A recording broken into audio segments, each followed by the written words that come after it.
Hi everyone. So I know what you've been thinking. You've said, boy gee howdy, I love taking derivatives. Can we do it a second time? Or a third time? Or an nth time, right? So how can we take higher derivatives, and do they have any uses, right? We know that derivatives tell us if a function is increasing or decreasing, or it tells us about the velocity of a particle, but could, say, a second derivative tell us anything that's maybe interesting or useful? Let's see. So we're going to talk about higher derivatives.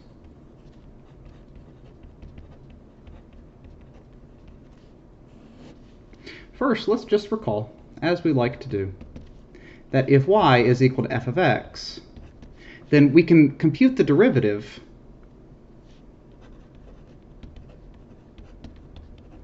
with a few different notations, right? We have some different notations to do this.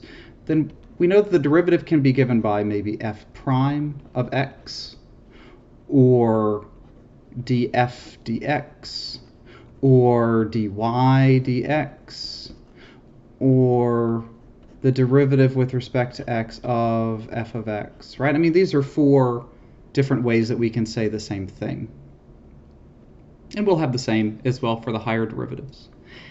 What do you think we're going to do if we wanted to, say, take a second derivative? How do you take a derivative twice, essentially? Well, it's a derivative of a derivative, yeah? So literally, we will write down literally what we want to do. It's d dx, the derivative with respect to x, of df dx.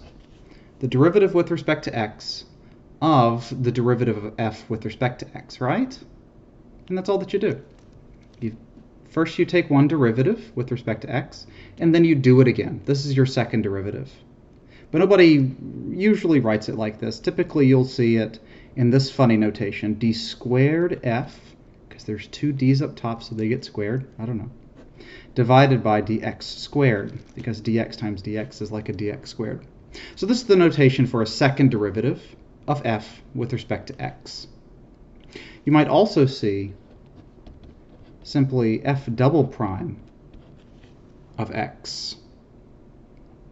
And let's read this guy here. What is it doing? We know that a derivative tells us the rate at which something changes, right? So what does a second derivative tell us?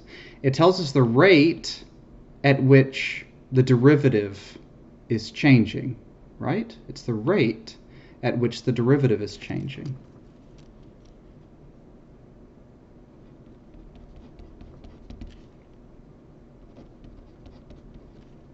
Rate, instantaneous rate at which f prime is changing. And that might be interesting. Before we see some interesting uses of this, let's compute something nice and easy. Let's compute the second derivative if f of x is equal to sine squared of x.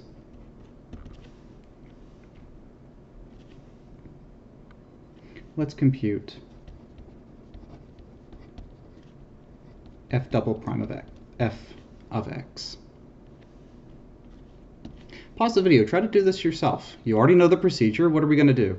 First we compute the derivative of f with respect to x, and then we do it again. So try it yourself first, and then we'll do it together.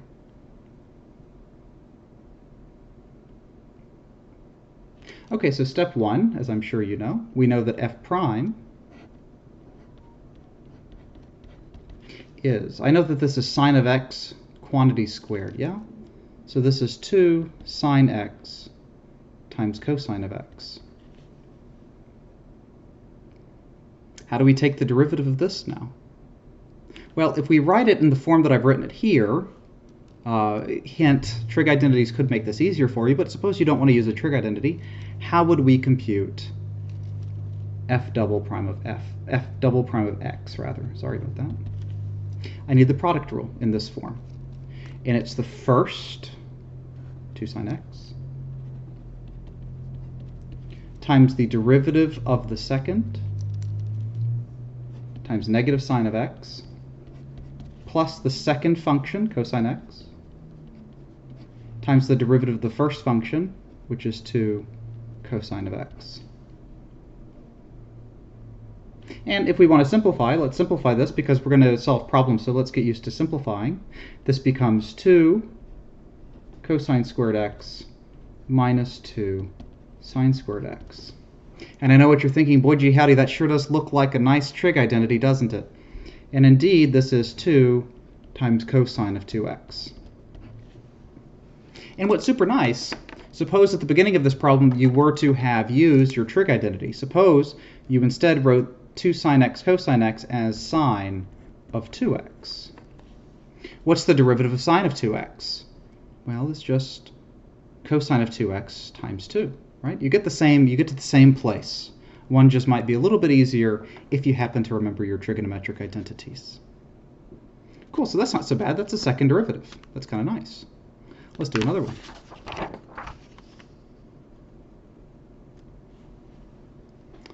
Let's have an example.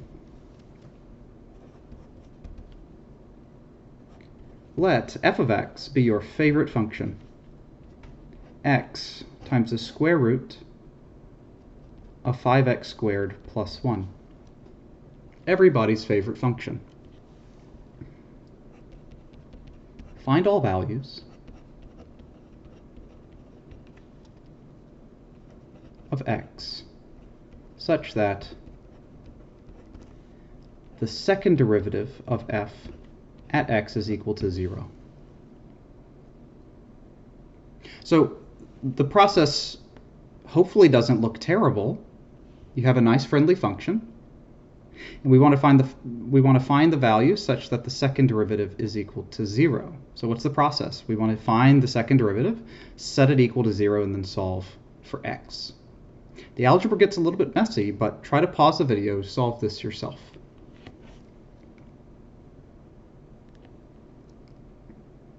Okay, so first let's jump right in by taking a derivative. First things first, we need the product rule, right? F prime of x. Well, this is equal to the first times the derivative of the second, which is 1/2 times 5x squared plus 1 to the negative 1/2 power times 10x. Let's just make sure we're okay with this. This is the first times the derivative of the second. I know that this is stuffed to the 1/2 power, so it's 1/2 stuffed to the negative 1/2 times the derivative of what's inside, and the derivative of 5x squared plus 1 is 10x, plus the second times the derivative of the first. Well, the derivative of x is just 1, so we're left with 5x squared plus 1 to the 1/2 power.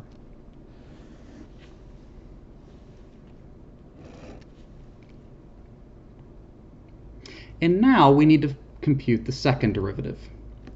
But this looks terrible, right? If we left it as is, we would have to do some product rule here with some terrible chain rule and then do some more stuff over here. And it doesn't look like a pleasant proposition.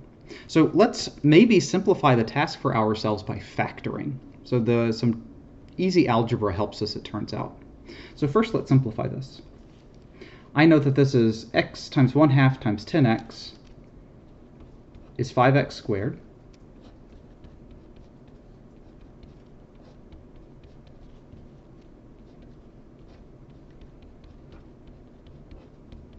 plus 5x squared plus 1 to the power 1/2. And if you remember from limits, we had a trick. We factored out the largest thing in the denominator. Factor out the largest power, I should say. The largest power in the denominator. What's the largest power in the denominator? Well, it's this negative 1/2, isn't it? So the trick that carries over from our intuition in limits is to factor out 5x squared plus 1 to the negative 1/2. If we wrote this in fraction forms, it would be tantamount to getting a common denominator, but this is a nice way to think about it as well. And what's left over? If I pull out stuff to the negative 1/2, this goes away, so I'm left with 5x squared plus, and now what times this thing to the negative 1/2 gives us 5x squared plus 1 to the positive 1/2. And what's really cool is that whenever you do it, it's just 5x squared plus 1. And I want you to take a few seconds, make sure you're really okay with that. If we take this and multiply it by itself, but the power is now positive 1, the powers will add. 1 plus negative 1/2 is positive 1/2 here. So it works. So this becomes 5x squared plus 1 to the negative 1/2 times 10x squared plus 1. And for not a lot of work, we've simplified the problem to just a single product rule, and that's kind of nice for us. So now let's compute f double prime of x. Well, what do? It's the first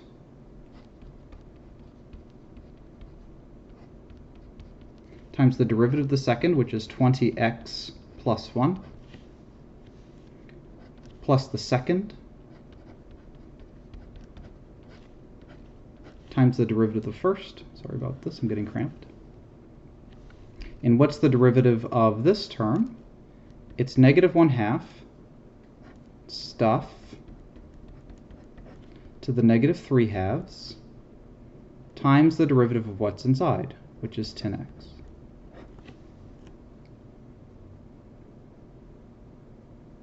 Cool, that's not so bad. And let's do the same thing. We're going to factor out the largest negative exponent because they're the same base, right? Or we have 5x squared plus 1 in both of these negative exponents. Factor out the largest one. What's the largest negative exponent you see? Negative 3/2. Whenever we pull it out, we get 5x squared plus 1 to the negative 3/2 times what's left over here.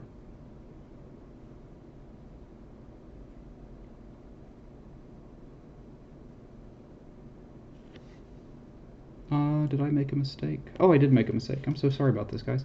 Here, I have a small mistake here. The derivative of 5x squared plus 1 is not, no. Sorry, here. The derivative of 10x squared plus 1 is not 20x plus 1 because the derivative constants are zeros, right? Sorry about that. I apologize. So we're left with 20x times 5x squared plus 1 because negative 3/2 plus 1 gives us negative 1/2 here. Do you see that? Plus.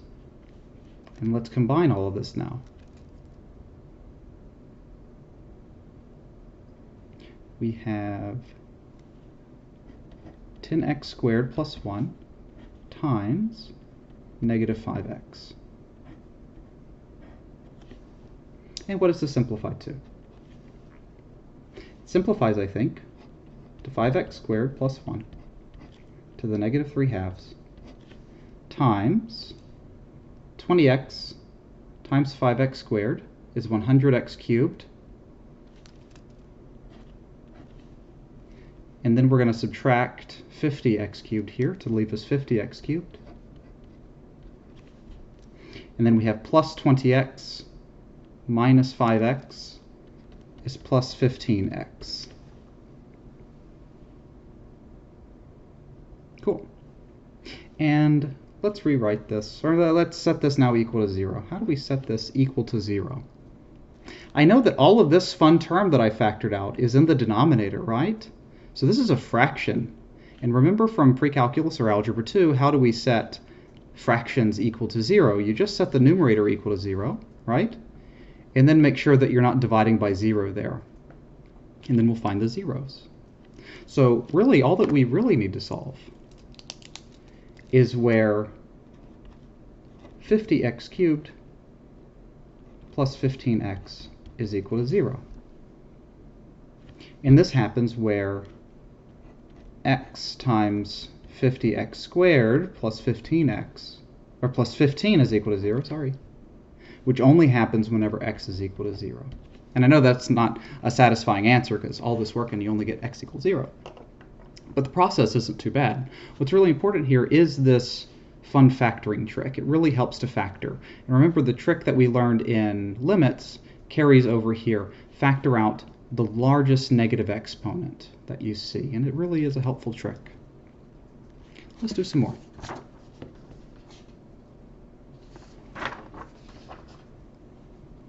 All right. Let's recall. We have second derivatives, but what do they mean in the context of particle motion?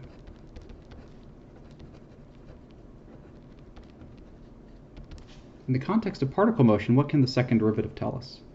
S of t, we know, is the position of our particle. We know that v of t is s prime of t, and that's the velocity. Well, remember, what's the second derivative? The second derivative is the rate at which the derivative is changing. What's the rate at which velocity changes? It turns out that that is called acceleration. Acceleration is the rate at which your velocity is changing, and that's kind of nice. Oh, and here's my cat. Your kitty. Oh.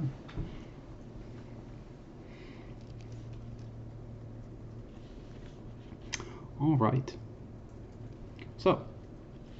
So acceleration, again, is the rate at which your velocity is changing, and that's super, super important. What happens if we recall what it meant in our previous video for an object to speed up or slow down? If we have speeding up, meant that the speed is increasing. Well, what do we do if we need to determine when a function is increasing? That's a derivative, right? That's the derivative of speed. We could do that. And what does it mean to slow down? We're slowing down whenever the speed is decreasing. So we need to take a derivative of speed, and let's see where acceleration comes into play. Let's suppose we have a new function, f of t, is our speed function, absolute value of the velocity, right? That's what speed is, first and foremost. But we know that we have absolute value functions, and we say, boy gee howdy, we can write this as a piecewise function, our favorite. It's v of t whenever v of t is positive, right?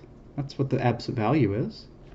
And it's v of t, or sorry, negative v of t, whenever v of t is negative. Right? What does the absolute value do? Here's my cat again.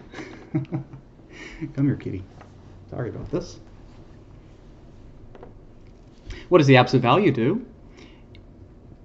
Well, it keeps the function the same if it's already positive, and it multiplies it by -1 to make it positive if it's negative. All right, so now let's compute, because we want to know when speed is increasing. So we want to take derivative of f. We want to take the derivative of our speed function. So maybe we can get a new way of thinking about speeding up and slowing down. What's f prime of t? Well, it's another piecewise function, right? I don't know what happens at whenever v of t is 0. We're probably going to have not differentiability, right? We'll have those cusps and corners and things. But for all other cases, it's going to be the derivative of v of t. What's the derivative of v of t now? That's a of t. So it's a of t whenever v of t is strictly bigger than 0 for sure, and it's negative a of t whenever v of t is less than 0, right? These conditions on t still carry over from the speed function, and we just differentiate the function, yeah, to a of t and negative a of t. So let's think about this. Let's think about this. There we are. When are we speeding up? We're speeding up whenever f prime of t, I'll put it here.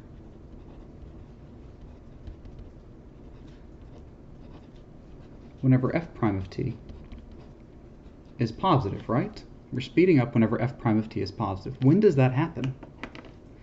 When is f prime of t positive?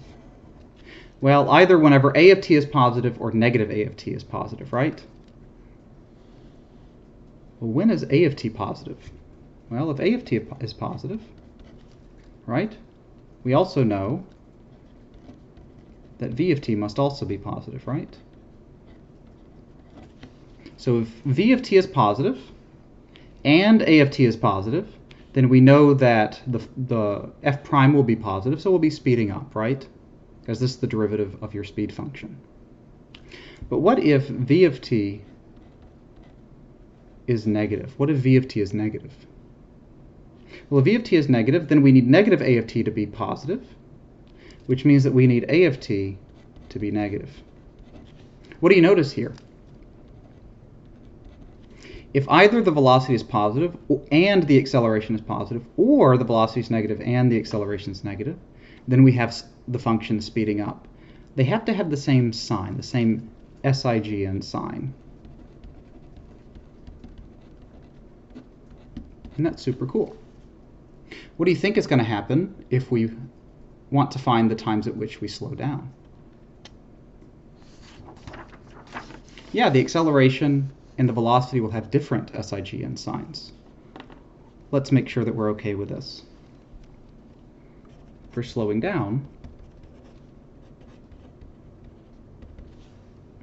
we know that f prime of t, the derivative of our speed function, needs to be negative. Where f prime of t, let me write it again, was that piecewise function. It was a of t, the acceleration whenever the velocity is positive, and it's negative acceleration whenever the velocity is negative. So when is this function negative? Well, if v of t is positive, we must have that a of t is negative. Or, if v of t is negative, v of t is negative, what makes this quantity negative? Whenever the acceleration is positive. So in this case, what do we see? The velocity and the acceleration have different signs, SIGN signs. And that's kind of cool. All right, let's talk about one more thing. Let's talk about third derivatives, fourth derivatives, 2020th derivatives, if you like. Yeah. So even higher derivatives.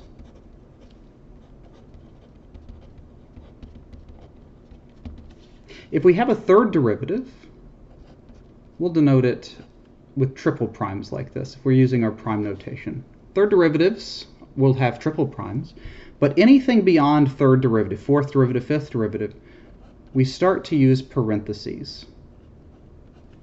This is how we would denote the fourth derivative. And the nth derivative will have parentheses with an n around it. Yeah? And again, this is for our notation whenever n is bigger than or equal to 4. Because you don't want a tally table or something up there. And you don't want it to look like an exponent. And if we wanted to use the fractional notation, remember we had d squared f dx squared. We'll have d cubed f dx cubed, and so on. And you just increase, however many derivatives you want, that's your power there and there. Let's do a quick example. Let f of x be equal to cosine of x. Find the 2020th derivative. Give it a shot. Pause the video, see if you can do it.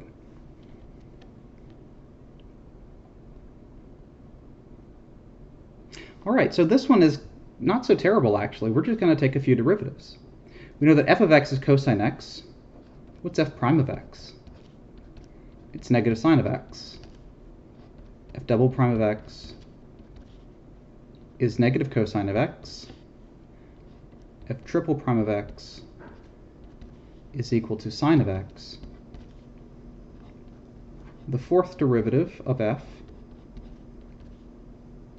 we're back to cosine of x. What do you think is going to happen whenever we take the fifth derivative of f? We're back to negative sine of x, and we're cycling now, right? We're cycling. And I know that every fourth derivative, I end up back where I am if I differentiate this thing over and over and over again. So what does that mean for our 2020th derivative?